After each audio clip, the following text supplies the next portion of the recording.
സ്നേഹം, ദിവ്യസ്നേഹം, സ്നേഹം, ദിവ്യസ്നേഹം. സമീകൃത ആഹാരം വേണം. ദൈവത്തിന്റെ വചനത്തെ നാം ഉൽപ്പത്തി മുതൽ വെളിപ്പാട് വരെയുള്ള എല്ലാ പുസ്തകങ്ങളിൽ നിന്നും ഉള്ളതായ വചനസത്യത്താൽ നാം പരിപൂർണരായി മാറേണ്ടതുണ്ട്. എപ്പോഴും നാം ആത്മീയത്തിൽ ശിശുക്കളായിരിക്കാൻ പാടില്ല, നാം വളരേണ്ടതാണ്. ആദ്യമായി വരുന്ന വിശ്വാസികൾ വചനമാകുന്ന പാലാണ് കുടിക്കുന്നത്. എന്നാൽ ശിശു എപ്പോഴും പാല് കുടിക്കുകയാണെങ്കിൽ പൗലോസ് പറയുകയാണ്, നിങ്ങൾ ഇനിയും കട്ടിയുള്ള ആഹാരം കഴിക്കേണ്ടതാണ്. ഇപ്പോഴും നിങ്ങൾ പാൽ കുടിച്ചുകൊണ്ട് മാത്രമാണ് ഇരിക്കുന്നത്. നിങ്ങളിൽ പലരും ഇന്ന് ഉപദേഷ്ടാക്കന്മാരെ ഇരിക്കേണ്ടവരാണ്. നമ്മുടെ ക്രിസ്തീയ ജീവിതത്തിൽ ഇന്ന് പലരും ആത്മീയമായി ബലം പ്രാപിക്കുന്നില്ല എന്നതാണ് സത്യം. വർഷങ്ങളായിട്ട് ശിശുക്കളെ പോലെ തന്നെയാണ് ആയിരിക്കുന്നത്. ശിശുക്കൾ പാലിനു വേണ്ടി മാതാവിന്റെ അടുക്കൽ പോകുന്നത് പോലെ വിശ്വാസികളായിരിക്കുന്നവർ ദൈവദാസന്മാരെ ആശ്രയിക്കുകയാണ് ചെയ്യുന്നത്. അല്ല, നിങ്ങളും ദൈവത്തിന്റെ വേലയിൽ വളർന്നു വരേണ്ടത് ആവശ്യമാണ്. നിങ്ങളുടെ അകത്തെ മനുഷ്യൻ ബലം പ്രാപിക്കേണ്ടതാണ്. നിങ്ങളുടെ അകത്തെ മനുഷ്യൻ ബലം പ്രാപിച്ച് അവൻ തന്റെ മഹത്വത്തിന്റെ ധനത്തിനൊത്തവണ്ണം അവന്റെ ആത്മാവിനാൽ നിങ്ങൾ അകത്തെ മനുഷ്യനെ സംബന്ധിച്ച് ശക്തിയോടെ ബലപ്പെടേണ്ടതിനും ക്രിസ്തു വിശ്വാസത്താൽ നിങ്ങളുടെ ഹൃദയങ്ങളിൽ വസിക്കേണ്ടതിനും വരം നൽകണമെന്നും നിങ്ങൾ സ്നേഹത്തിൽ വേരൂന്നി അടിസ്ഥാനപ്പെട്ടവരായി വീതിയും നീളവും ഉയരവും ആഴവും എന്ന് സകല വിശുദ്ധന്മാരോടുകൂടെ ഗ്രഹിപ്പാനും വേരൂന്നി അടിസ്ഥാനപ്പെടണമെന്നാണ് ഞാൻ പ്രാർത്ഥിക്കുന്നത് എന്നാണ് പറയുന്നത്. വിശ്വാസത്തിൽ എന്താണ് പറയുന്നത്? ഇപ്പോഴും എനിക്ക് പരീക്ഷണങ്ങൾ വന്നുകൊണ്ടിരിക്കുന്നു. എനിക്ക് മുൻപോട്ട് പോകാൻ കഴിയുന്നില്ല. ഓരോന്നോരോന്ന് പരീക്ഷണങ്ങൾ വരുന്നു. ഇനി സീരിയൽ കാണണമെന്ന് എനിക്ക് തോന്നലുണ്ടാകുന്നു. അതുപോലെ തന്നെ ആ സിനിമ കാണാൻ എനിക്ക് തോന്നലുണ്ടാകുന്നു. എനിക്കതൊന്നും നിർത്താൻ കഴിയുന്നില്ല. റിമോട്ടിലെ ചാനൽ മാറ്റുവാൻ ശക്തിയില്ലാതെ എൻ്റെ കൈകൾ വീക്കായി പോകുന്നു. റെഡ് ബട്ടൺ ഞെക്കുവാൻ എനിക്ക് കഴിയുന്നില്ല. ഞാൻ ബലഹീനമായി പോവുകയാണ്. എന്താണ്? ആത്മാവിൽ ബലവാനായിരിക്കേണ്ടവൻ വ്യർത്ഥമായ കാര്യങ്ങൾ കാണാതെ എൻ്റെ കണ്ണുകളെ മാറ്റിക്കളയും. അത് ആവശ്യമില്ലാത്ത കാര്യമാണ്. എനിക്കത് വേണ്ട, കൊള്ളാത്തത്. അത് ഒരു കാലത്ത് കഴിച്ചതാണ്, പന്നി ഭക്ഷണം കഴിച്ചതാണ്. ഒരിക്കൽ പന്നിത്തീറ്റ തിന്നു, ഒരിക്കൽ പുല്ല് തിന്നു. നെബൂഖദ്നേസർ എന്താണ് കഴിച്ചത്? പുല്ല് തിന്നു. അതുപോലെ മുടിയനായ പുത്രൻ പന്നിത്തീറ്റ കഴിച്ച് വയർ നിറയ്ക്കുവാൻ ആഗ്രഹിച്ചു. അപ്പോൾ നിറഞ്ഞുവോ? എത്ര സമയം കണ്ടാലും നിന്റെ ഹൃദയത്തിന് തൃപ്തി നൽകാത്തത് വേസ്റ്റ് നമ്മുടെ ടിവികളിൽ, നമ്മുടെ ഇന്റർനെറ്റുകളിൽ നാം കണ്ടുകൊണ്ടേയിരിക്കുകയാണ്. ഇപ്പോൾ ഏത് സമയം ആളുകളെല്ലാം പറയുന്ന കാര്യം ഇതാണ്, സോഷ്യൽ മീഡിയ. അതാണ് ഇപ്പോൾ ഉള്ളത്. ഇപ്പോൾ ആർക്കും ടി വി അത്ര ആവശ്യമില്ല. ടിവികൾ ആരും കാണുകയില്ല. ടി വി എല്ലാം ഓൾഡ് ഫാഷൻ ആയിരിക്കുന്നു. ആരും ടി വി കാണാൻ ഇപ്പോൾ മെനക്കെടത്തില്ല. ഇപ്പോൾ കയ്യിൽ തന്നെ എല്ലാവരും പിടിച്ചിരിക്കുകയാണ്. സെൽഫോണുകൾ, സ്മാർട്ട് ഫോണുകൾ എല്ലാം അവിടെ നമുക്ക് കിട്ടും. ഒരു ബട്ടൺ ഞെക്കിയാൽ മാത്രം മതി. നമുക്ക് ഈ ലോകത്തിൽ എന്താണ് കാണുന്നത്? ഏത് വേസ്റ്റ് കാണണമെങ്കിൽ അതുണ്ട്. ഏത് മാലിന്യം കാണണമെങ്കിൽ അതവിടെയുണ്ട്. ഏത് ദൃശ്യം കാണണമെങ്കിൽ ആ ദൃശ്യം, ഏത് ന്യൂസ് വേണമെങ്കിലും ആ ന്യൂസ്, ഏത് ഇൻഫർമേഷൻ വേണമെങ്കിലും നമുക്ക് ഞെക്കിയാൽ മാത്രം മതി കിട്ടും. എന്നാൽ എന്താണ് നീ നോക്കിക്കൊണ്ടേ ഇരിക്കുന്നത്? എന്താണ് നീ ഞെക്കുന്നത്? എന്താണ് നീ നിർത്തുന്നത്? ഏതാണ് നീ നോക്കിക്കൊണ്ടിരിക്കുന്ന കാര്യം? അവിടെ നല്ല കാര്യങ്ങളുണ്ട്, ദൈവത്തിന്റെ നല്ല വചനങ്ങളുണ്ട്, ദൈവത്തിന്റെ വാക്യങ്ങളുണ്ട് അവിടെ. ഇപ്പോൾ സുവിശേഷ പ്രവർത്തനം യൂട്യൂബിലും സോഷ്യൽ മീഡിയയിലും വളരെ പ്രചാരമായിക്കൊണ്ടിരിക്കുകയാണ്. നിങ്ങൾക്ക് വേണ്ട സന്ദേശങ്ങളെല്ലാം അപ്പോൾ നിങ്ങൾക്ക് ലഭിക്കും. അതുപോലെ ഫേസ്ബുക്കിലും ട്വിറ്ററിലും കൂടെ സുവിശേഷ പ്രചരണങ്ങൾ നടത്തുന്നുണ്ട്. അതിനുവേണ്ടിയുള്ള പരിശ്രമങ്ങൾ നടന്നുകൊണ്ടിരിക്കുന്നു. എന്തുകൊണ്ടെന്നാൽ എല്ലാവർക്കും ഇത് എളുപ്പമായിരിക്കുന്നു.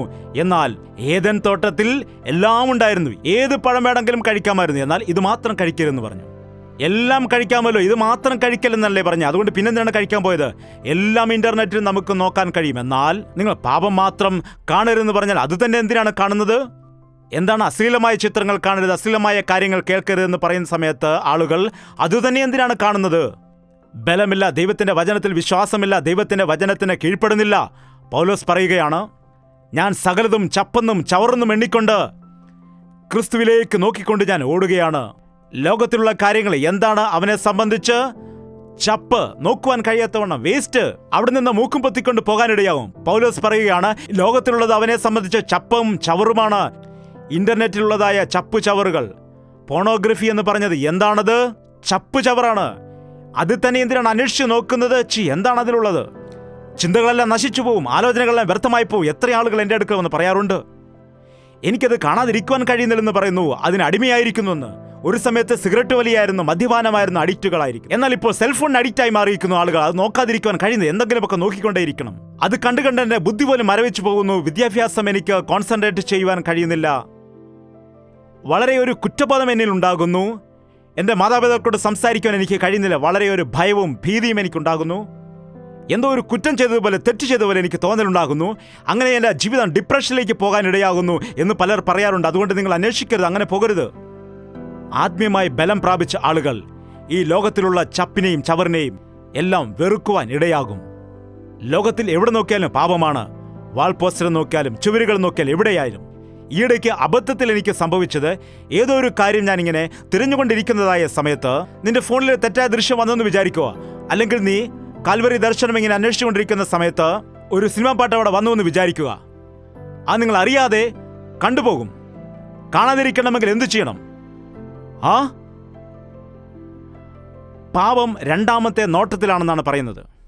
ആദ്യം നാം അറിയാതെ ഒന്ന് നോക്കിയാൽ അതൊരിക്കലും പാപമാകില്ല. എന്നാൽ വീണ്ടും അതാണ് പാപം. കണ്ടിട്ടില്ലേ? ഏതെങ്കിലും ഒന്ന് കണ്ടിട്ട് പിന്നെയും പിറകോട്ട് തിരിഞ്ഞിട്ട് അതാണ് പാപം. കണ്ടില്ലേ? എന്താണെങ്കിലും ശരി, ഒരുപക്ഷെ ആകസ്മികമായി നാം നോക്കിപ്പോകാം. ഈ ലോകത്തിലായിരിക്കുമ്പോൾ നമ്മൾ അങ്ങനെ ആയിരിക്കും. എന്നാൽ നിങ്ങൾ അപ്പോൾ തന്നെ അതിൽ നിന്ന് മാറിപ്പോകേണ്ടതാണ്. കണ്ണു മാറ്റണം. എന്റെ കണ്ണുമായി ഞാൻ നിബന്ധന ചെയ്തിരിക്കുന്നത്, അതുകൊണ്ട് ഞാൻ കന്യകയെ നോക്കില്ല എന്ന് ഇയ്യോബ് പറയുവാനിടയായി. തെറ്റായ കാര്യങ്ങൾ കേൾക്കുന്നതാകട്ടെ, തെറ്റായ ചിന്തകൾ കൊണ്ടുവരുന്നതാകട്ടെ, എന്താണെങ്കിലും ശരി, നിന്നെ ആകർഷിക്കുകയാണെങ്കിൽ അപ്പോൾ തന്നെ ഉടനെ കർത്താവേ എനിക്ക് നീ ശക്തി നൽകണം എന്ന് പറഞ്ഞ് കർത്താവിന്റെ അടുക്കിലേക്ക് നിന്റെ നോട്ടത്തെയും ചിന്തയെ തിരിക്കുവാൻ കഴിയുന്നില്ല. അവിടെയാണ് നിനക്ക് ജയമെന്ന് പൗലോസ് പറയുന്നു. നിങ്ങളുടെ അകത്തെ മനുഷ്യൻ ശക്തിയുള്ളവനായി മാറണം. നിങ്ങൾക്ക് വേരുകൾ ഉണ്ടാകണം. എന്താണ് ക്രിസ്തീയ വിശ്വാസം? ഉഫ്ഫെന്നൂതിയ വീണു പോകുന്നതല്ല, അത് വേരൂന്നണം. വേരൂന്നുക എന്ന് പറഞ്ഞാൽ, നിങ്ങൾ കണ്ടിട്ടില്ല ചില മരങ്ങൾ നൂറുകണക്കിന് വർഷങ്ങളായാലും ചില മരങ്ങൾ ഉയരത്തിൽ നിൽക്കുന്നത് കാണാം. അതിന്റെ വേരുകൾ ആഴത്തിൽ ഇറങ്ങിയിരിക്കുന്നത് കൊണ്ടാണ്. നമ്മുടെ വേരുകൾ അടിയിലേക്ക് ഇറങ്ങിയിട്ട് മുകളിൽ നാം ഫലം കായ്ക്കണം. മുകളിലേക്ക് ഇങ്ങനെ വളർന്നു പോവുകയാണെന്ന് വിചാരിക്കുക, താഴെ വേരില്ലെന്ന് വിചാരിക്കുക. ഒരു കാറ്റടിച്ചാൽ എന്തു പറ്റും? നമുക്ക് വീണുപോകും. വേര് ഊന്നേണ്ടതാണ്. വേരൂന്നൽ എന്ന് പറഞ്ഞ് ഒരു ദിവസം കൊണ്ട് നടക്കുന്നില്ല. അത് നാം ദൈവത്തിന്റെ വചനം ദിനംതോറും വായിക്കുന്നത് കൊണ്ടാണ്. ദിനംതോറും നാം പ്രാർത്ഥിക്കണം, ദൈവത്തിന്റെ ആലയത്തിലേക്ക് പോകണം, ദൈവത്തെ നാം ആരാധിക്കണം, കർത്താവിന്റെ കാര്യങ്ങൾ ചെയ്യണം. അപ്പോൾ നമുക്ക് ആത്മീയമായി ബലം പ്രാപിക്കുവാൻ കഴിയുന്നു. അങ്ങനെ നാം വേരൂന്നിട്ട് സ്ഥിരതയുള്ളവരായി ആത്മീയ ജീവിതത്തിൽ മുൻപോട്ട് പോകേണ്ടതാണ്. നാം അടിസ്ഥാനമുള്ളവരായിരിക്കണം, വേരുള്ളവരായിരിക്കണം. വിശുദ്ധന്മാരോട് കൂടെ, സകല വിശുദ്ധന്മാരോട് കൂടെ ദൈവത്തിന്റെ സ്നേഹവും ആഴവും വീതിയും ഉയരവും നാം അറിയണമെന്നാണ് പറയുന്നത്. ദൈവത്തിന്റെ സകല വിശുദ്ധന്മാരോടും എന്ന് പറയുമ്പോൾ നമ്മുടെ ഈ കൂട്ടായ്മ, അതിനെക്കുറിച്ച് നാം പറയുകയാണെങ്കിൽ, ഞാൻ നേരത്തെയും ഇതുപോലെയുള്ള ദൈവീയ കൂട്ടായ്മകൾ നടത്തിയിട്ടുണ്ട്. ആ കൂട്ടായ്മകളിൽ ദൈവത്തിന്റെ വലിയ അനുഗ്രഹങ്ങൾ എനിക്ക് അനുഭവിക്കുവാൻ കഴിഞ്ഞിട്ടുണ്ട്. പല രീതിയിലുള്ള ദൈവിക സന്ദേശങ്ങൾ, പല വിഷയങ്ങളും എന്നോട് ദൈവം സംസാരിക്കുവാനിടയായി. ഇതെന്താണെന്ന് കർത്താവിനോട് ഞാൻ ചോദിച്ച സമയത്ത്, ആ കൂട്ടായ്മയിലേക്ക് ഒരു സഭയിലുള്ളവർ മാത്രമല്ല, ഒരു ആത്മീയ രീതിയിലുള്ള വ്യക്തികൾ മാത്രമല്ല, അനേകം സഭകളിൽ നിന്നുള്ള ആളുകൾ വന്നിരുന്നു. ഞങ്ങൾ എന്തുകൊണ്ടെന്നാൽ, സഭകളെ വേർതിരിച്ച് പറയുന്നത് എനിക്കൊരിക്കലും ഇഷ്ടമല്ല. നിങ്ങൾ നിങ്ങളുടെ സഭയിലേക്ക് പോകണം. നിങ്ങൾ നിങ്ങളുടെ സഭയിലേക്ക് പോയിട്ട് നിങ്ങളുടെ സഭയിലുള്ള ദൈവദാസന്മാരെയും സഭാ അംഗങ്ങളെയും നിങ്ങളുടെ ആത്മീയ വളർച്ച കണ്ടിട്ട് അവർ ബലപ്പെടേണ്ടതാണ്. അതാണ് എൻ്റെ ഉദ്ദേശം. അതുകൊണ്ട് സഭകളെ പരസ്പരം വേർതിരിക്കുന്നത് എനിക്കൊരിക്കലും ഇഷ്ടമല്ല. പല സഭകളിൽ നിന്ന്, പല രീതിയിലുള്ള സഭകളിൽ നിന്നും ഇവിടെ വന്ന ആളുകൾ ആരാധിക്കാറുണ്ടായിരുന്നു. അങ്ങനെ ഒരുപാട് സഭയിലുള്ള ആളുകൾ ഇവിടെ വരുമായിരുന്നു. അങ്ങനെ എല്ലാവരും ഒരുമിച്ച് വന്ന് ഇവിടെ പാട്ട് പാടുമ്പോൾ, എല്ലാവരും ഒരുമിച്ച് ആരാധിക്കുന്ന സമയത്ത് അതെത്ര സന്തോഷമാണെന്നറിയാമോ? സ്വർഗം ഭൂമിയിലേക്ക് ഇറങ്ങി വന്നതുപോലെയുണ്ട്. എന്താണ് ഇവിടെ പറയുന്നത്? സകല വിശുദ്ധന്മാരോടുമൊപ്പം. നിങ്ങൾ ഏത് സഭയിൽപ്പെട്ട ആളാണെങ്കിലും, യേശുക്രിസ്തുവിന്റെ നാമത്തിൽ, യേശുവിന്റെ നാമത്തിൽ വിശ്വസിക്കുന്ന നാം എല്ലാവരും, യേശുക്രിസ്തുവിന്റെ രക്തത്താൽ കഴുകപ്പെട്ടിരിക്കുന്ന നാം എല്ലാവരും, യേശുക്രിസ്തുവിൽ വിശ്വസിച്ച് സ്വർഗത്തിലേക്ക് പോകാനിരിക്കുന്ന നാം എല്ലാവരും ഒരു കുടുംബമാണോ? 100 കുടുംബമാണോ? ഒരു രക്തമാണോ? 100 രക്തങ്ങളുണ്ടോ? എന്താണ്? ഡിനോമിനേഷനുകൾ ഒരുപാട് ഉണ്ടായിരിക്കാം, എന്നാൽ സഭ മുഴുവൻ ഒന്നാണ്. ഞാൻ ഒരു സ്ഥലത്ത് പ്രസംഗിക്കാൻ പോയി. അത് കഴിഞ്ഞപ്പോൾ ഏകദേശം പാതിരാത്രി സമയമായി. ആ ദേശത്തുള്ള ഒരു മുതലാളി തലപ്പാവൊക്കെ കെട്ടി കയ്യിലൊരു വടിയൊക്കെ ആയിട്ട് എൻ്റെ അടുക്കിലേക്ക് വന്നു. വന്ന സമയത്ത് എന്താണ്, എന്നെ തല്ലാൻ പോവുകയാണോ എന്ന് ഞാൻ ഭയപ്പെട്ടു. എന്താണ്, നിങ്ങളോട് എനിക്കൊരു കാര്യം ചോദിക്കാനുണ്ട്. ചോദിക്കുമെന്ന് പറഞ്ഞു. നിങ്ങൾക്ക് കർത്താവ് യേശുക്രിസ്തു എത്ര പേരുണ്ടെന്ന് ചോദിച്ചു. യേശുക്രിസ്തു എത്ര പേരുണ്ടാകാനാണ്? കർത്താവ് ഒരാളേ ഉള്ളൂ എന്ന് പറഞ്ഞു. ഞങ്ങൾക്ക് യേശു കർത്താവ് ഒരേ ഒരാളേ ഉള്ളൂ, അവനോടാണ് ഞങ്ങൾ എപ്പോഴും പ്രാർത്ഥിക്കുന്നതെന്ന് പറഞ്ഞു. പിന്നെന്താണ്, ഞങ്ങളുടെ നാട്ടിൽ 4 ചർച്ചുണ്ടെന്ന് പറഞ്ഞു. പെട്ടെന്ന് എനിക്ക് ബുദ്ധിപൂർവ്വം എന്ത് മറുപടി പറയണമെന്ന് അറിഞ്ഞില്ല. അതെന്താണ്, ഇവിടെ 4 ചർച്ചുണ്ട്, അതിന് 4 പേരാണ് ഇട്ടേക്കുന്നത്. ഞാൻ പറഞ്ഞു, അതെന്താണ്, ഒരു പിതാവിന് 4 മക്കളുണ്ടെന്ന് വിചാരിക്കുക. ആ മക്കളെ അങ്ങോട്ടും ഇങ്ങോട്ടും തിരിച്ചറിയാൻ മൂത്ത ആളിന് രാമറാവു, വെങ്കട്ടറാവു, പുല്ലാറാവു, അങ്ങനെ 4 പേർക്കും 4 വ്യത്യസ്തമായ പേരിടുകയില്ലേ? അതുപോലെ തന്നെയാണ് ഞങ്ങൾ അങ്ങനെ പേരിട്ടിരിക്കുന്നത്. എന്നാൽ ഞങ്ങൾ ആരാധിക്കുന്ന ദൈവം എപ്പോഴും ഒരുവൻ തന്നെയാണ്. ഞങ്ങൾ എല്ലാവരും സ്വർഗത്തിലേക്ക് തന്നെയാണ് പോകുന്നത് എന്ന് ഞാൻ പറഞ്ഞ മറുപടി കൊടുത്ത സമയത്ത് വീണ്ടും എന്നോട് വേറൊരു ചോദ്യം ഇങ്ങോട്ട് ചോദിക്കുകയാണ്. അങ്ങനെയാണെങ്കിൽ ഈ പാസ്റ്റർ മീറ്റിംഗ് വെച്ച സമയത്ത് തന്നെ ആ പാസ്റ്റർ മീറ്റിംഗ് വെച്ചിട്ട് 2 കൊളാമ്പിയും ഓപ്പോസിറ്റ് വെച്ചിട്ട് ഒന്നും മനസ്സിലാകാത്ത രീതിയിൽ ഞങ്ങളെ ആക്കുന്നത് എന്തിനാണെന്ന് ചോദിച്ചു. ഞാൻ എന്താണ് മറുപടി പറയേണ്ടത്? എന്താണ് പറയേണ്ടത്? നിന്റെ നാമനിമിത്തം അന്യജാതിക്കാരുടെ ഇടയിൽ ഞാൻ നിന്ന വഹിക്കേണ്ടിയിരിക്കുന്നു എന്ന് എഴുതിയിരിക്കുന്നുവല്ലോ. സഭാ വ്യത്യാസങ്ങൾ നമ്മൾ കാണിക്കരുത്. എല്ലാ ദൈവദാസന്മാരും ഒരുമയോടെ ആയിരിക്കുവാൻ വേണ്ടി പരിശ്രമിക്കണം. ചിലർക്ക് ഒരു താലന്ത് കൊടുത്തിരിക്കും, മറ്റു ചിലർക്ക് വേറൊരു താലന്ത് ദൈവം കൊടുത്തിരിക്കുന്നു. ചിലർക്ക് പാട്ടുപടി ആരാധിക്കാനുള്ള കഴിവ് കൊടുത്തിരിക്കുന്നു, ചിലർക്ക് വിശ്വാസമാണ്, ചിലർക്ക് സൗഖ്യമാണ് കൊടുത്തിരിക്കുന്നത്. ദൈവം എന്താണ് പറഞ്ഞത്? പലതരത്തിലുള്ള കൃപാവരങ്ങൾ പ്രാപിച്ച ആളുകൾ എല്ലാവരും ചേർന്ന് ഒരുമിച്ച് ആരാധിക്കാതെ ഇതെന്റെ സഭ, ഇത് മറ്റേ സഭ, ഇത് അങ്ങനെയുള്ള വിശ്വാസം, ഇതിങ്ങനെയുള്ള വിശ്വാസം എന്ന് പറഞ്ഞിട്ട് വിശ്വാസികളെല്ലാവരും ഇപ്പോൾ ബലഹീനരായി പോവുകയാണ്. അവർക്ക് പൂർണ്ണരായി പോകാൻ കഴിയുന്നില്ല. ഒരു ദിവസം ഒരു വ്യക്തി ചോദിച്ചു, നിങ്ങളുടെ ഏത് ഡൊമിനേഷനാണ് എന്ന് ചോദിച്ചു. എനിക്ക് വളരെ അതിശയമുണ്ട്. പൗലോസിന്റെ ഏത് ഡിനോമിനേഷനാണെന്ന് ചോദിച്ചു. പൗലോസിന്റെ സഭയുടെ പേരെന്താണ്? ചിലർ പറയാറുണ്ട്, ഞാൻ പൗലോസിന്റെ ആളാണ്, ഞാൻ കേഫാവിന്റെ ആളാണ്, ഞാൻ അപ്പൊല്ലോസിന്റെ ആളാണ്, ബർണബാസിന്റെ ആളാണെന്ന് പറഞ്ഞ് നിങ്ങൾ എന്തിനാണ് പരസ്പരം കലഹമുണ്ടാക്കുന്നത്? പൗലോസാണോ നിങ്ങൾക്ക് വേണ്ടി ക്രൂശിൽ മരിച്ചത്? ഞാനിവിടെ നട്ടിരിക്കുന്നു, വേറൊരുവൻ അതിനെ വെള്ളമൊഴിച്ചു. എന്നാൽ വളർത്തുന്നത് ആരാണ്? ദൈവമാണ്. ഒരു വേള ഒരു സഭയിൽ വെച്ച് നിങ്ങൾ സ്നാനപ്പെട്ടു എന്നിരിക്കാം, മറ്റൊരു ചർച്ചിൽ വെച്ച് നിങ്ങൾ പ്രാർത്ഥനയിൽ ബലപ്പെട്ടെന്നിരിക്കാം, അല്ലെങ്കിൽ ഏതെങ്കിലും ഒരു TV പ്രോഗ്രാമിൽ കൂടി നിങ്ങൾ വചനത്തിൽ ബലപ്പെട്ടെന്നിരിക്കാം, ആത്മീയ വളർച്ച പ്രാപിച്ചെന്നിരിക്കാം. എന്നാൽ ഇതെല്ലാം ആർക്ക് വേണ്ടിയാണ്? ആരുടെ സ്വത്താണ് നാം? നിങ്ങളെ വില കൊടുത്ത് വാങ്ങിയിരിക്കുന്നു. നിങ്ങൾ നിങ്ങളുടെ സ്വത്തല്ല. ആരാണ് നിങ്ങളെ വില കൊടുത്ത് വാങ്ങിയത്? ദൈവദാസനാണോ? കർത്താവായ യേശുക്രിസ്തു. അതുകൊണ്ട് കൂട്ടുവിശ്വാസികളോട് സ്നേഹപൂർവ്വം ആയിരിക്കുക. നിങ്ങൾ ഒരാളെ മറ്റൊരാളെ സ്നേഹിക്കുന്നതിൽ കൂടി നിങ്ങൾ എൻ്റെ ശിഷ്യന്മാരാണെന്ന് ലോകം അറിയുവാനിടയാകുമെന്ന് യേശു പറഞ്ഞു. അതുകൊണ്ടാണ് എപ്പോഴും അടുത്തിരിക്കുന്ന വ്യക്തിയോട് നിങ്ങൾ സംസാരിക്കണം. എങ്ങനെ സുഖമാണോ എന്ന് ചോദിക്കണം. സ്തോത്രം പറയേണ്ടതാണ്. നിങ്ങൾ അടുത്തിരിക്കുന്ന വ്യക്തിയോട് സ്തോത്രം പറഞ്ഞു നോക്ക്. എത്ര നല്ല ആളുകളാണ് ഇവിടെയുള്ളവർ. അതല്ലാതെ ഞാനാണ് വലിയവൻ എന്ന് വിചാരിച്ചാൽ അടുത്തിരിക്കണം എന്തു പറയും? ഞാനാണ് വലിയവൻ, നിന്നേക്കാൾ ഞാനാണ് വലിയവൻ. നീ സൂപ്പറാണെങ്കിൽ ഞാനും സൂപ്പറാണ്, ഞാനാണ് സൂപ്പർ. ഈ കാലത്ത് മത്സരിക്കുന്ന സ്വഭാവമാണ് കാണുന്നത്. സ്നേഹത്തിൽ മത്സരം ഇല്ല, സ്നേഹത്തിന് അസൂയ ഇല്ല, സ്നേഹം ഗർവിക്കുകയില്ല, സ്നേഹം ദുർനീതിയിൽ സന്തോഷിക്കുകയില്ല, സ്നേഹം കോപിക്കുകയില്ല, സ്നേഹം എല്ലാം സഹിക്കുന്നു, സ്നേഹം എല്ലാം വിശ്വസിക്കുന്നു. അതുകൊണ്ട് നിങ്ങൾ എല്ലാത്തിലും പ്രധാനമായിരിക്കുന്ന സ്നേഹമുള്ളവരായിരിക്കുവിൻ എന്ന് കർത്താവ് പറയുകയുണ്ടായി. ഞാൻ ശുശ്രൂഷയിൽ മനസ്സിലാക്കിയത് എന്താണെന്ന് വെച്ചാൽ, പ്രസംഗത്തിലൂടെ ആളുകൾ മാറാറുള്ളത് ശരിയാണ്, പ്രാർത്ഥനയിൽ കൂടി ആളുകൾ മാറാറുണ്ട് ശരിയാണ്. എന്നാൽ സ്നേഹമില്ലാതെ ആരാധിക്കുകയാണെങ്കിൽ, സ്നേഹമില്ലാതെ പ്രസംഗിക്കുകയാണെങ്കിൽ, സ്നേഹമില്ലാതെ ഞാൻ പ്രാർത്ഥിക്കുകയാണെങ്കിൽ അത് വ്യർത്ഥമാണെന്നാണ് പൗലോസ് പറയുന്നത്. മനുഷ്യർ മാറില്ല. ചില സമയത്ത് ചില മനുഷ്യരെ ദൈവസന്നിധിയിലേക്ക് കൊണ്ടുവരാൻ വേണ്ടി അവരുടെ അടുക്കൽ കൊച്ചു കുട്ടികളെ പോലെ നാം ആകേണ്ടവരാണ്. എൻ്റെ ശുശ്രൂഷയുടെ ആദ്യ സമയത്ത് ചില യൗവനക്കാരെ രക്ഷയിലേക്ക് നടത്തുവാൻ വേണ്ടി അവരുടെ അടുക്കൽ ചെന്നിട്ട് സ്നേഹത്തോടുകൂടി അവരുടെ കാൽ പിടിക്കുമാൻ, സഭയിൽ വാ എന്ന് പറഞ്ഞ് ഞാൻ അപേക്ഷിക്കുമായിരുന്നു അവരോട്. എന്നാൽ ഒരു ദിവസം അവർ സഭയിൽ വന്നു, വചനം കേൾക്കാൻ ഇടയായി. അവർ രക്ഷിക്കപ്പെട്ട ദൈവവേലയിലായിരിക്കുന്നു. എന്താണ്? മറ്റുള്ളവരെ നാം ദൈവസന്നിധിയിൽ നേടണമെങ്കിൽ നാം അവരുടെ മുമ്പിൽ നാം താഴേണ്ടതാണ്. യേശുക്രിസ്തുവിന്റെ മക്കളായിരിക്കുന്നവരിൽ നിന്ന് മറ്റുള്ളവർ അടിച്ചാലും, മറ്റുള്ളവർ ചീത്ത വിളിച്ചാലും, മറ്റുള്ളവർ വഴക്ക് പറഞ്ഞാലും എന്താണ് വെളിയിലേക്ക് വരേണ്ടത്? ഒരു ചന്ദനത്തടിയെ ഈർച്ച വാൾ കൊണ്ടുവന്നിട്ട് ബറാന്ന് അറുക്കുകയാണെങ്കിൽ ആരടാ നീ എന്ന് അത് പറയുമോ? എന്താണ് വരുന്നത്? അറുത്തുകൊണ്ടിരിക്കുമ്പോൾ അതിൽ നിന്ന് ഉയരുന്നത് നല്ല സുഗന്ധമാണ്, സുഗന്ധമുണ്ടാകും. അതുപോലെ യേശുക്രിസ്തുവിന്റെ മക്കളിൽ നിന്നും സ്നേഹം ഉയർന്നു വരേണ്ടതാണ്. നമ്മുടെ യേശുക്രിസ്തുവിനെ അടിച്ച സമയത്ത്, അവന്റെ മുഖത്ത് ആഞ്ഞു തുപ്പിയ സമയത്ത്, നീ ക്രിസ്തുവാണെങ്കിൽ ക്രൂശിൽ നിന്ന് ഇറങ്ങിവാ എന്ന് വെല്ലുവിളിച്ച സമയത്ത് അവന്റെ മുഖത്ത് എന്തെങ്കിലും ഭാവവ്യത്യാസം ഉണ്ടായോ? അവൻ എന്താണ് പറഞ്ഞത്? ദൈവമേ, ഇവർ ചെയ്യുന്നത് എന്താണെന്ന് അറിയായികയാൽ ഇവരോട് നീ ക്ഷമിക്കണമേ എന്നാണ് പറഞ്ഞത്. അതുപോലെ നാമും എപ്പോഴാണോ യേശുക്രിസ്തുവിന്റെ സാദൃശ്യത്തിലേക്ക് വരുന്നത്, കർത്താവ് പറയുകയാണ്, സ്വർഗീയ പിതാവ് വിശുദ്ധൻ ആയിരിക്കുന്നത് പോലെ തന്നെ നിങ്ങളും എപ്പോഴും വിശുദ്ധരായിരിക്കുവിൻ. അതാണ് ക്രിസ്തീയ വിശ്വാസത്തിന്റെ സാരാംശം എന്ന് പറയുന്നത്. നമ്മൾ യേശുക്രിസ്തുവിനെ പോലെ ആകണം. നമ്മളെ കണ്ടുകൊണ്ട് നമ്മുടെ ചുറ്റുമുള്ള ആളുകൾ നമ്മുടെ പ്രവൃത്തികളിൽ ക്രിസ്തുവിനെ കണ്ടിട്ട്, നമ്മുടെ സംസാരത്തിൽ നമ്മുടെ പ്രവൃത്തികളിൽ ക്രിസ്തുവിനെ കണ്ടിട്ട് അവരും മാറണം. നാമും നമ്മുടെ കുടുംബക്കാരും സ്വർഗീയ രാജ്യത്തിന്റെ അവകാശികളായി മാറേണ്ടതാണ്. അവസാനം വേറൊരു വാക്യമുണ്ട്, വേരൂന്നി അടിസ്ഥാനപ്പെട്ടവരായി വീതിയും നീളവും ഉയരവും ആഴവും എന്തു എന്ന് സകല വിശുദ്ധന്മാരോടുകൂടെ. എന്തുകൊണ്ടാണ് നമ്മുടെ കൂട്ടായ്മ എന്ന് ചോദിച്ചാൽ എന്താണ്? ഓരോരുത്തർ വചനം വായിക്കുകയും ഓരോരുത്തർ പാട്ട് പാടുകയും ഓരോരുത്തർ ആരാധിക്കുകയും ചെയ്യുന്നത് വേറെയാണ്.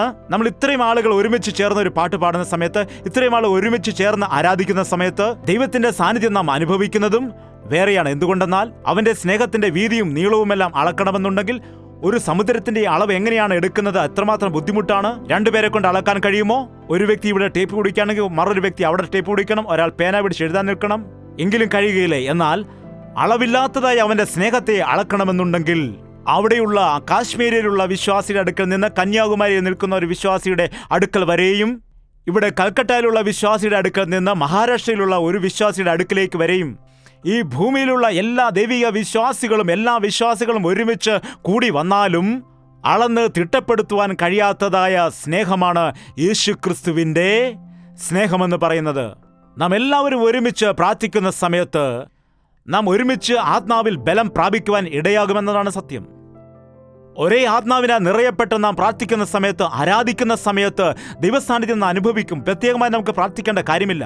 ഞാൻ സഭയിൽ എപ്പോഴും പറയാറുണ്ട്, രോഗത്താൽ നിങ്ങൾ വന്നിരിക്കുന്ന സമയത്ത് ദൈവത്തിന്റെ സാന്നിധ്യം നമ്മുടെ സഭയിൽ മുഴുവൻ നിറഞ്ഞു നിൽക്കുന്നതായ ആ സമയത്ത് നിങ്ങളുടെ ശരീരത്തിലുള്ള രോഗം അറിയാതെ തന്നെ എന്ത് സംഭവിക്കുമെന്നറിയാമോ? അത് മാറിപ്പോകും. സംശയവുമായി വന്നിരിക്കുന്ന ആളുകൾ ആ സംശയം മനസ്സിൽ വെച്ചുകൊണ്ടിരിക്കുകയാണെങ്കിൽ മീറ്റിംഗ് കഴിയുമ്പോൾ എന്താണ് സംഭവിക്കുന്നത്? മാറിപ്പോകും. എന്തുകൊണ്ടെന്നാൽ പരിശുദ്ധാത്മാവ് ഓരോ വ്യക്തികളോടും ഇടപെടുവാൻ ഇടയാകും. ആ കാര്യങ്ങളെല്ലാം മാറ്റിയെടുക്കുവാൻ ഇടയാകും, സഹായിക്കും. വൻ കാര്യങ്ങൾ നാം പ്രതീക്ഷിക്കണം. ദൈവത്തിന്റെ പക്കൽ നിന്ന് വലിയ കാര്യങ്ങൾ നാം പ്രതീക്ഷിക്കേണ്ടതാണ്. അത്ഭുത കാര്യങ്ങൾ ചെയ്യുന്നതായ ദൈവം നമ്മുടെ മധ്യയിലുണ്ടെന്ന് നാം വിശ്വസിക്കണം. ഇവിടെ പറയുകയാണ് 20-ാം വാക്യം, എന്നാൽ നാം ചോദിക്കുന്നതിലും നനയ്ക്കുന്നതിലും അത്യന്തം പരമായി ചെയ്യുവാൻ നമ്മിൽ വ്യാപരിക്കുന്ന ശക്തിയാൽ കഴിയുന്നവന് സഭയിലും ക്രിസ്തുവേശുവിലും എന്നേക്കും തലമുറ തലമുറയായും മഹത്വം ഉണ്ടാകട്ടെ. ആമേൻ. നാം ചോദിക്കുന്നതിലും നാം നനയ്ക്കുന്നതിലും അത്യധികമായി ചെയ്യുവാൻ ശക്തിയുള്ളതായ ദൈവമാണ്. നാം ചെറിയ ചെറിയ കാര്യങ്ങൾക്ക് വേണ്ടിയാണ് ദൈവത്തിൻ്റെ അടുക്കൽ ചെല്ലുന്നത്, നിസ്സാരമായ കാര്യങ്ങൾക്ക് വേണ്ടിയാണ് ചെല്ലുന്നത്. എന്നാൽ ദൈവം വലിയ അനുഗ്രഹങ്ങൾ, ഒരു കണ്ണും കാണാത്ത, ഒരു ചെവിയും കേൾക്കാത്ത, ഒരു ഹൃദയത്തിലും തോന്നാത്തതായ അനുഗ്രഹങ്ങൾ നമുക്ക് വേണ്ടി അവൻ ഒരുക്കി വച്ചിരിക്കുകയാണ്. നിങ്ങൾ വിശ്വസിക്കൂ. ഒരു കുടുംബം ഞങ്ങൾക്ക് കുഞ്ഞുങ്ങളില്ല എന്ന് പറഞ്ഞ് പ്രാർത്ഥിച്ചപ്പോൾ, ഞങ്ങൾക്കൊരു കുഞ്ഞിനെ നൽകണമെന്ന് പ്രാർത്ഥിച്ചപ്പോൾ അവർക്കൊരു ഇരട്ട കുട്ടികളെ ദൈവം കൊടുക്കാനിടയായി. ഒരാളെ ചോദിച്ചപ്പോൾ ദൈവം എന്താണ് ചെയ്തത്? 2 പേരെ കൊടുത്തു. എനിക്കൊരു ചെറിയ ജോലി വേണമെന്ന് പറഞ്ഞ് പ്രാർത്ഥിക്കുവാനിടയായി. ഒരു ചെറിയ ജോലിക്ക് വേണ്ടിയാണ്. എന്നാൽ ഞാൻ നിലച്ചിരിക്കാത്തതായ സമയത്ത് ഒരു വലിയ ജോലി, ഉന്നതമായൊരു ജോലി എനിക്ക് ലഭിച്ചു എന്ന് അനേകർ സാക്ഷ്യം പറഞ്ഞിട്ടുണ്ട്. ഞാനൊരു ചെറിയ വീട് വാങ്ങാനാണ് ആഗ്രഹിച്ചത്. എന്നാൽ ദൈവം എനിക്ക് ഒരു സ്പെഷ്യലായിട്ടുള്ള പ്രത്യേകമായ വീട് നൽകി. ഞാൻ ചെറിയ ഒരു വില കുറഞ്ഞ കാർ വാങ്ങാനാണ് ആഗ്രഹിച്ചത്. എന്നാൽ ദൈവം എനിക്ക് വില കൂടിയ വലിയൊരു കാർ തന്നുവെന്ന് സാക്ഷ്യം പറഞ്ഞ എത്രയോ പേരുണ്ട്. എൻ്റെ ഭർത്താവ് എന്നെ സഭയിൽ വിടുവാൻ അനുവദിച്ചാൽ മാത്രം മതി എന്നാണ് പ്രാർത്ഥിച്ചത്. കർത്താവേ, എന്നെ സഭയിൽ പോകുവാൻ എൻ്റെ ഭർത്താവ് അനുവദിക്കണമേ എന്നാണ് ഞാൻ പ്രാർത്ഥിച്ചത്. എന്നാൽ ഇപ്പോൾ ഭർത്താവും എന്നോടൊപ്പം സഭയിൽ വരുന്നുണ്ട്. എന്താണ്? അവൻ അനുവാദം തന്നാൽ മാത്രം മതി എന്ന് പ്രാർത്ഥിച്ചപ്പോൾ അയാളും എൻ്റെ കൂടൊപ്പം സഭയിൽ വരുവാനിടയായി. എന്താണ്? നാം ചോദിക്കുന്നതിലും നനയ്ക്കുന്നതിലും അത്യന്തം പരമായി നമുക്ക് ചെയ്തു തരുവാൻ ശക്തിയുള്ളവനാണ് നമ്മുടെ കർത്താവ്. എത്ര പേർ വിശ്വസിക്കുന്നു? ഹല്ലേലൂയ പറയൂ. എന്താണ് വിശ്വസിച്ചത്? ഹല്ലേലൂയ പറയൂ. ആഹാ, നിങ്ങൾ വചനമിവിടെ പറയണ്ട. നിങ്ങൾക്കുണ്ടല്ലോ ഏതെങ്കിലും ഒരു ആഗ്രഹം, നിങ്ങൾക്കുണ്ടല്ലോ ഏതെങ്കിലും ഒരു ആവശ്യം, നിങ്ങൾ കർത്താവിനോട് എന്തോ ചോദിക്കുവാൻ ആഗ്രഹിക്കുന്നുണ്ടല്ലോ. ഓൾറെഡി കർത്താവിനോട് നിങ്ങൾ ചിലത് ചോദിച്ചിട്ടില്ലേ? അതിനേക്കാൾ ശ്രേഷ്ഠമായിട്ടുള്ള കാര്യം, അതിനേക്കാൾ വലിയ കാര്യം ദൈവം എനിക്ക് നൽകുന്നു എന്ന് ഞാൻ വിശ്വസിക്കുന്നു എന്ന് പറയുന്നവർ മാത്രം ഹല്ലേലൂയ പറയൂ. എന്താണ് ചോദിച്ചത്? നിങ്ങൾ എന്നോട് ചോദിക്കാത്തത് കൊണ്ട് നിങ്ങൾക്ക് ലഭിക്കുന്നില്ല എന്ന് ആരാണ് പറഞ്ഞത്? നിങ്ങൾ എൻ്റെ നാമത്തിൽ എന്ത് ചോദിച്ചാലും നിങ്ങൾക്കത് നൽകാമെന്നാണ് ദൈവം പറഞ്ഞത്. നിങ്ങൾ ചോദിക്കാത്തത് കൊണ്ടാണ് കിട്ടാത്തത്. നിങ്ങൾ ചോദിക്കൂ. അത് ദൈവത്തിനറിയാമല്ലോ, ദൈവം നൽകുമല്ലോ എന്ന് ചില ആളുകൾ പറയാറുണ്ട്. അങ്ങനെയല്ല. ദൈവം നിന്നോട് ചോദിക്കുവാൻ പറയുന്നു. കർത്താവ് പറഞ്ഞു, യാചിപ്പിൻ എന്നാൽ നിങ്ങൾക്കത് ലഭിക്കും, മുട്ടുവിൻ നിങ്ങൾക്ക് തുറക്കപ്പെടും, അന്വേഷിപ്പിൻ നിങ്ങൾ കണ്ടെത്തും. ദൈവത്തിൻ്റെ അടുക്കൽ വരുന്ന സമയത്ത് എന്തെങ്കിലും തരൂ എന്ന് നിങ്ങൾ പറയരുത്. എന്തെങ്കിലും തരൂ എന്ന് പറയരുത്. കർത്താവിൻ്റെ അടുക്കൽ വന്നിട്ട് പ്രത്യേകമായി നിങ്ങൾക്ക് എന്താണ് വേണ്ടത്? ബൈബിളിൽ എത്രയിടങ്ങളിൽ കർത്താവ് അങ്ങനെ ചോദിച്ചിട്ടുണ്ട്. 30 വർഷത്തിലധികമായി കിടക്കുന്ന വ്യക്തിയുടെ അടുക്കൽ കർത്താവ് വന്നിട്ട് നിനക്ക് സുഖപ്പെടണമോ എന്ന് ചോദിച്ചു. പിന്നെ എന്തിനാണ് ഇവിടെ കിടക്കുന്നതെന്ന് അവനെ ചോദിച്ചുകൂടായോ? എന്താണ്? നിനക്ക് സുഖം പ്രാപിക്കണമോ? ചില ആളുകൾക്ക് സുഖം പ്രാപിക്കണമെന്നുള്ള ആഗ്രഹം കാണില്ല. സൗഖ്യം നേടുവാൻ ആഗ്രഹം കാണില്ല. ചില ആളുകൾക്ക് വിശ്വാസത്തിൽ വളരുവാൻ ആഗ്രഹം കാണില്ല. ഭർത്താവിന് മാറ്റമുണ്ടാകാൻ ആഗ്രഹം കാണില്ല. കുടുംബത്തിൽ മക്കൾ രക്ഷിക്കപ്പെടണം, ഞങ്ങൾ എല്ലാവരും സ്വർഗത്തിലേക്ക് പോകണം എന്നുള്ള വിശ്വാസമൊന്നും അവർക്ക് കാണുകയില്ല.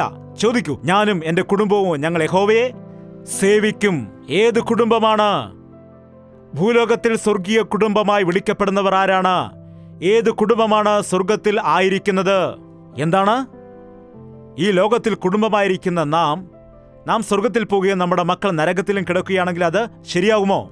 ഭർത്താവ് സ്വർഗത്തിലും ഭാര്യ നരകത്തിലുമാണെങ്കിൽ അവിടെ ഭാര്യാഭർത്തൃ ബന്ധമൊന്നുമില്ല, അത് ശരിയാണ്. എങ്കിലും അവിടെ മക്കളും കുടുംബവും ഒന്നുമില്ല, അതെല്ലാം ശരിയാണ്.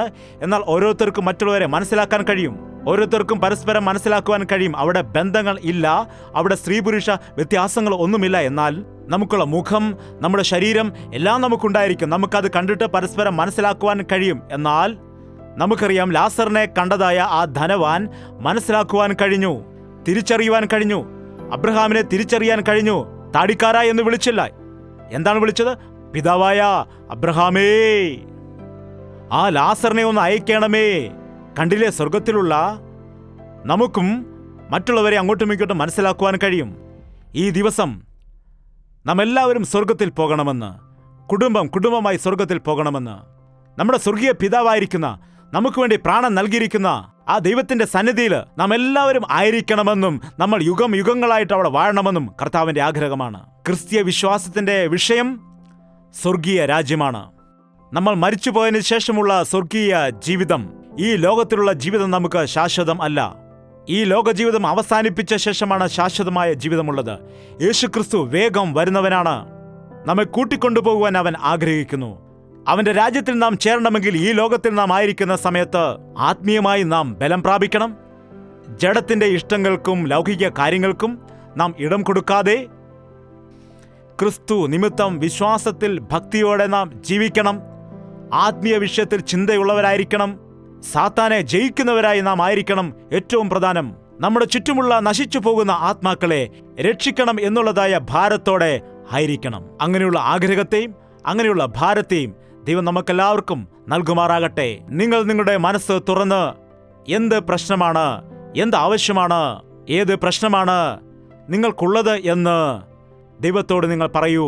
നിങ്ങൾ ചോദിക്കുന്നതിലും നനയ്ക്കുന്നതിലും പരമായി അത്യധികമായി ചെയ്യുവാൻ കഴിയുന്ന ദൈവം നിങ്ങളുടെ ഹൃദയത്തിന്റെ ആഗ്രഹം നൽകുവാനും നിങ്ങളുടെ പ്രതികൂലത്തിൽ നിന്ന് നിങ്ങളെ വിടുവിക്കുവാനും കർത്താവ് ആഗ്രഹിക്കുകയാണ്. നിങ്ങളുടെ 2 കരങ്ങളും ആകാശത്തിലേക്ക് ഉയർത്തിക്കൊണ്ട് വായ് തുറന്ന് കർത്താവിനോട് നമുക്ക് പ്രാർത്ഥിക്കാം. എനിക്ക് ജോലി ഇല്ലെന്നുള്ള, MTech ചെയ്തു, BTech ചെയ്തു, MCA ചെയ്തു, MSc ചെയ്തു എന്ന് പറയുന്നവർ, എനിക്കൊരു ഗവൺമെന്റ് ജോലി ഇനിയും കിട്ടിയിട്ടില്ല, എൻ്റെ ജീവിതത്തിൽ ഞാൻ ഇനിയും സെറ്റിൽ ആയിട്ടില്ല, എൻ്റെ ഭാവി ഓർത്ത് മാതാപിതാക്കൾ ഒരുപാട് വിഷമിക്കുന്നു എന്ന് പറയുന്നവർ, കർത്താവിനോട് നിങ്ങൾ നിലവിളിക്കൂ, കർത്താവിനോട് നിങ്ങൾ പ്രാർത്ഥിക്കൂ. കർത്താവ് അത്ഭുത കാര്യങ്ങൾ ചെയ്യും. എസ്തേറിനോട് മനസ്സലിവ് കാണിച്ച് രാജാവിന്റെ ഹൃദയത്തെ അനുകൂലമാക്കിയ ദൈവം, ആ രാജാവിന്റെ ഹൃദയത്തെ കുലുക്കിയതായിരിക്കുന്ന ദൈവം, നിന്നെ ഇന്റർവ്യൂ ചെയ്യുന്ന ആളുകളെ, നിന്നെ സെലക്ട് ചെയ്യുന്ന ആളുകളെ നിനക്ക് അനുകൂലമാക്കി മാറ്റുവാൻ കഴിയുന്ന ദൈവമാണവൻ. യേശു ക്രിസ്തുവിൽ വിശ്വസിക്കൂ. അവൻ അത്ഭുത കാര്യങ്ങൾ ചെയ്യും. നിന്റെ ആവശ്യങ്ങളെ അവൻ നിറവേറ്റിത്തരും. ഒരുപാട് വർഷങ്ങളായിട്ട് ഇതേ അവസ്ഥയിൽ തന്നെ ആയിരിക്കുന്നു, ഇതേ വ്യാപാരത്തിൽ തന്നെ ആയിരിക്കുന്നു, ഇതേ ജോലിയിൽ തന്നെ ആയിരിക്കുന്നു. ഒരു ഉയർച്ചയുമില്ലാത്ത അവസ്ഥയിലാണ് ഞങ്ങൾ ആയിരിക്കുന്നത്. ഏതു സമയവും കഷ്ടതയും പ്രതികൂലവുമാണ് ഞങ്ങളുടെ ജീവിതത്തിൽ എന്ന് പറഞ്ഞ് കരയുന്നവരെ, കർത്താവിനോട് നിങ്ങൾ പ്രാർത്ഥിക്കൂ. നിനക്കുള്ള സഹായം ഉയരത്തിൽ നിന്നാണ് വരുന്നതെന്ന് ദൈവത്തിന്റെ വചനം പറയുന്നു. അവൻ നിന്നെ ഉയരത്തിൽ നിന്ന് സഹായിക്കും. നിന്റെ തല ഉയർത്തുന്നവൻ അവനാണ്. വിശ്വസിക്കൂ. ഇത്ര വലിയ കർത്താവ് നമുക്കുള്ളപ്പോൾ എന്തിനാണ് നീ മനുഷ്യനിൽ ആശ്രയിക്കുന്നത്? എന്തുകൊണ്ടാണ് നീ വേദനയോടെ ആയിരിക്കുന്നത്? എന്തിനാണ് നീ വൈദ്യന്മാരിൽ ആശ്രയം വയ്ക്കുന്നത്? എന്തിനാണ് നീ കോടതികളിൽ കയറി ഇറങ്ങുന്നത്? നിനക്ക് ന്യായം ചെയ്യുന്ന യേശുക്രിസ്തു ഉണ്ട്. നിനക്ക് സൗഖ്യം നൽകുന്ന പരമവൈദ്യനായ ദൈവം നിനക്കുണ്ട്. നിന്റെ സ്നേഹിതനായി നിന്നോട് കൂടെ ഇരുന്ന് നിനക്ക് പരിഹാരം നൽകുന്ന യേശുവുണ്ട്. അവൻ നല്ല ഉപദേഷ്ടാവാണ്. അവൻ അത്ഭുത കാര്യങ്ങൾ ചെയ്യുന്ന ദൈവമാണ്. അവൻ ബലവാനായ ദൈവമാണ്. അവൻ സമാധാന കർത്താവാണ്. സമാധാനമില്ലെന്ന് പറഞ്ഞ് അതും ഇതും കുടിക്കുന്നത് എന്തിനാണ്? അവിടെയും ഇവിടെയും നീ കറങ്ങുന്നത് എന്തിനാണ്? ഈ ലോകം നൽകുന്ന താൽക്കാലികമായ സമാധാനത്തിന് വേണ്ടി നീ ഓടണ്ട. നിത്യമായ സമാധാനം നൽകുന്ന യേശുക്രിസ്തു നമുക്കുണ്ട്. ആരാണോ എന്നിൽ ആശ്രയം വയ്ക്കുന്നത് അവരെ ഞാൻ പൂർണ്ണമായും കാത്തു സൂക്ഷിക്കുമെന്ന് കർത്താവ് പറയുന്നു. നിനക്ക് നിരന്തരമായ സമാധാനം നൽകും ദൈവം. പരിശുദ്ധനായ സ്നേഹമുള്ള പിതാവേ, ഒരു തവണ ഞങ്ങളെ ദർശിക്കണമേ. ഞങ്ങളെക്കുറിച്ചുള്ള ഉദ്ദേശങ്ങൾ വെളിപ്പെടുത്തിയതിനായിട്ട് നന്ദി കരേറ്റുന്നു. ഞങ്ങൾ ചോദിക്കുന്നതിലും നനയ്ക്കുന്നതിലും അത്യന്തം ഞങ്ങൾക്ക് വേണ്ടി ചെയ്യുന്ന എല്ലാ അനുഗ്രഹങ്ങൾക്കും വേണ്ടി നന്ദി കരേറ്റുകയാണ്. എൻ്റെ കർത്താവ് എൻ്റെ പ്രാർത്ഥന കേട്ടു എന്നത് ഞങ്ങളുടെ ജീവിതത്തിൽ അനുഭവിച്ച് ഞങ്ങളുടെ ജീവിതത്തിൽ നിന്റെ അനുഗ്രഹത്താൽ സ്ഥിരമായിരിക്കുവാൻ ഞങ്ങളെ സഹായിക്കുമാറാകണം. വേർപെട്ട് ജീവിക്കുവാൻ ഞങ്ങളെ സഹായിക്കണം. നിന്റെ സ്നേഹത്താൽ ഞങ്ങളെ നിറയുവാൻ സഹായിക്കുമാറാകണം. ഈ ലോകത്തിൽ ഞങ്ങൾ കുടുംബമായി രക്ഷിക്കപ്പെട്ടിട്ട് ആ സ്വർഗീയ രാജ്യത്തിന് അവകാശികളായി മാറണം. ഞങ്ങളെല്ലാവരെയും നീ അതിനുവേണ്ടി സഹായിക്കണമെന്ന് യേശു ക്രിസ്തുവിന്റെ നാമത്തിൽ അപേക്ഷിക്കുന്നു പിതാവേ. നമ്മുടെ പിതാവായ ദൈവത്തിന്റെ സ്നേഹവും പുത്രനായ യേശു ക്രിസ്തുവിന്റെ കൃപയും ആശ്വസിപ്പിച്ച് വഴി നടത്തുന്ന പരിശുദ്ധാത്മാവിന്റെ കൂട്ടായ്മയും സഹവാസവും ഈ വചനം കേൾക്കുന്ന സകല വ്യക്തികളോടും എപ്പോഴും കൂടെയുണ്ടായിരിക്കുമാറാകട്ടെ. ആമേൻ, ആമേൻ, ആമേൻ. യേശുവേ, യേശുവേ, യേശുവേ, യേശുവേ, യേശുവേ, യേശുവേ, യേശുവേ, യേശുവേ. നിന്നെ നിന്നെ എന്നും ഞാൻ സേവിക്കും.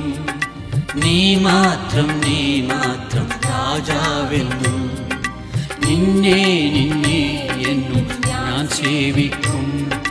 നീ മാത്രം രാജാവെന്നും.